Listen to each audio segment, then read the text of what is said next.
And so how did Big Dick Bitch come about? Well, Big Dick Bitch came about because I had met a girl. Her name was TS Eve, and she showed me the ropes of the internet. Like, I mastered the internet like over a decade ago. Right. You know, before social media was popping and Yeah, whatever. before anything was Before happening. I mastered that long time ago. And what happened was she just introduced me to a new side of making money. Still in the same business. Right. But just a little, to step my pussy up. Mm-hmm. And you don't have to wait out on the corner for it I either. don't gotta wait on the corner, hon. I just cross my legs in the house and say, just 200. Yes, Just 300. You know.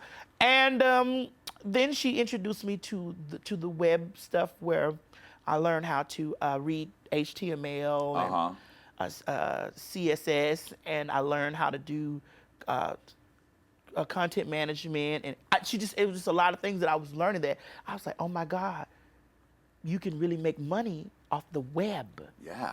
You know, and that's just what happened, and I went in it. I love that you were like, oh, I was hooking on the corner, and then I started to read HTML, and I started making your own money. Oh yes, that's I mean, that is a lesson for all street hookers out there. Learn HTML code because it all can be yours. Yes, step your pussy up. Step your nerd pussy up. Yes, you know, you just have to you have to have a goal in whatever it is that you do. You just have to be focused. You have to take life's lemons and make lemonade. And you certainly made a delicious big glass of lemonade because that site's been now making you money for how many years? A decade almost? A decade. It's been over a decade. Yeah. I've been awarded stuff, you know, and I own my own adult entertainment company, you know. I mean, even though it's web-based, I understand the web. I understand that the web is now. Yeah. I'm all about pay me now. Yeah. I don't want you to invoice me, bitch. Pay me now. Yeah. You know. Yeah. So, and that's where I'm at, and I don't mind being the queen of the internet, and even if I never make it on television, which I am going to make it on television. I would say so. Even if I never make it on television, I don't mind being an internet sensation because internet is now. It's what's going on now. Everywhere. This very show is on the internet right now. I'm pushing on the edges of the screen. Hey, Qween. Hey, Qween. Hey, mean comments. I don't care if you didn't like that story, mean comments. Kiss my ass. Yeah. You know? So now you've made it through such like a dark period, then you got to a stable place where you're able to make money. You learned HTML code. Yes. And now you have become sort of in the spotlight on social media. 22-inch weave. Yes. Is it on? Yeah, she got a dick. She got a dick. Tosh.0. And now you're working on a new album? Yes, I am venturing out into music because I think the biggest way to tell your story is through music because people relate to song. And you can tell your story in 16 bars in a rap, or you can tell your life in a melody and a tune, and it will stick with people. Plus, you got all those catchphrases, Yes, so that's like choruses of songs already. I'm ready to hear the 22-inch weave song. Oh yes, that's actually going to be the next single. Yes. The album is going to be released October 7th, so I need people to really, look out on October 7th.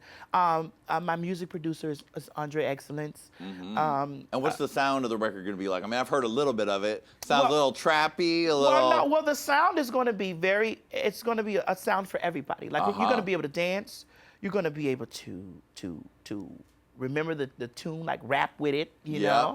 It's a lesson. It's an EP. It's a five-track EP. Yeah. But it's an entire lesson, you know? The name of the album is The Next Supreme. Yes. Yes. What we did was we patterned it after the American Horror Story. You know, Qween was the biggest of the American Horror Story. Yes, it was the greatest one. So by me being the supreme, I have mastered the 7 wonders. Oh yes, you certainly have. The 7 wonders of survival. That's what we decided to do. What I have to say is that everything that happens or has happened in my life has been set up.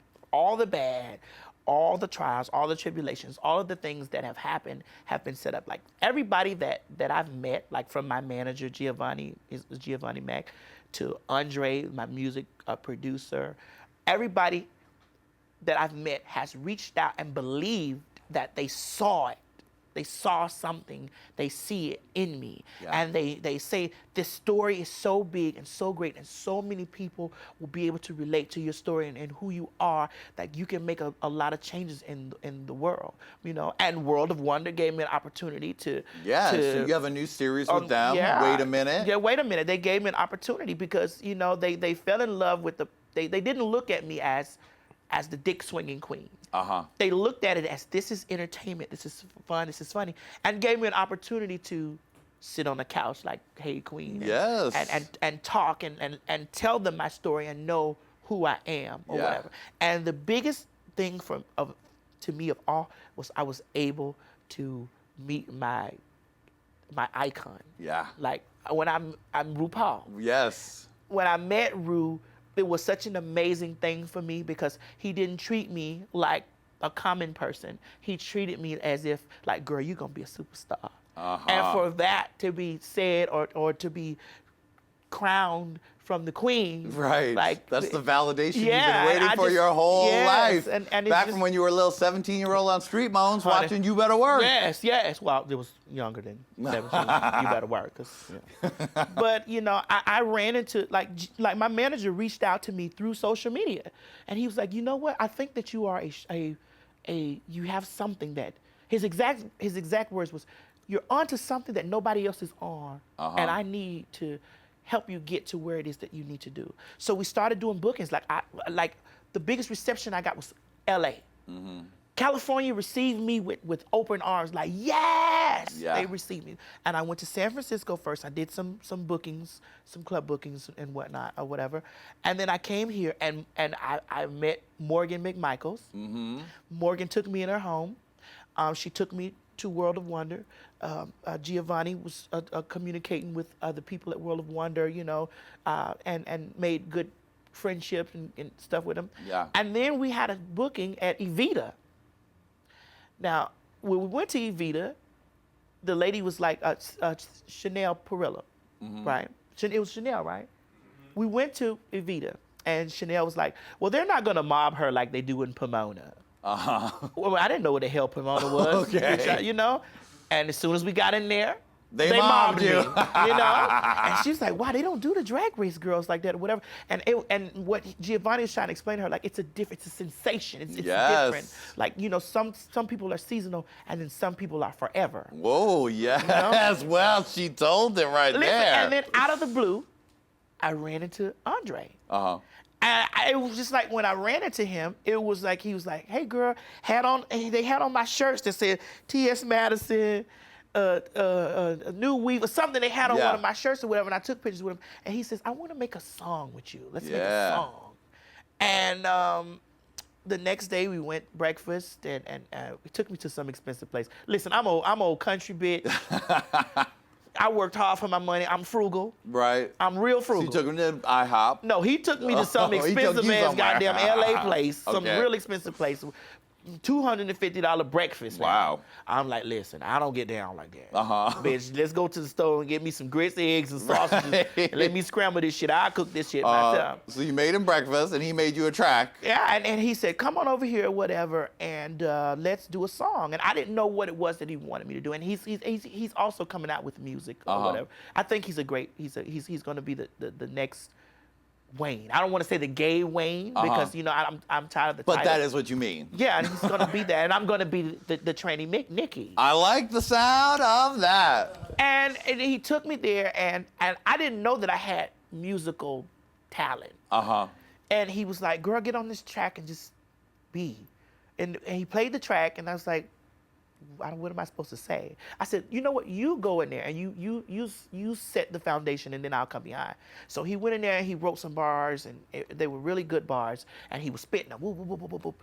And then I knew immediately what I was gonna do after he got off. I got on there, and I was like the hype man. And the song is called Ugly. I really wish. Well, give me a little taste. Well, I don't. You would have to hear it, like. Because I know some of your other songs, you know, basic bitches to the back. Oh my God! But the song is Ugly. Yeah. You know, we're gonna be releasing a lot of stuff in the next few weeks, so that it's like teasers and samples, so that people can, you know, get a chance to get hyped and ready for the album. But I'm really excited about the album. That is I'm really good. For more, Hey, Qween! check us out on theStream.tv. Subscribe to us on YouTube and Daily Motion, and follow us on Twitter and Facebook. And we'll just have a gay old time, right, baby? Yes, honey. Yes, honey. Yes, honey. Hey, Qween.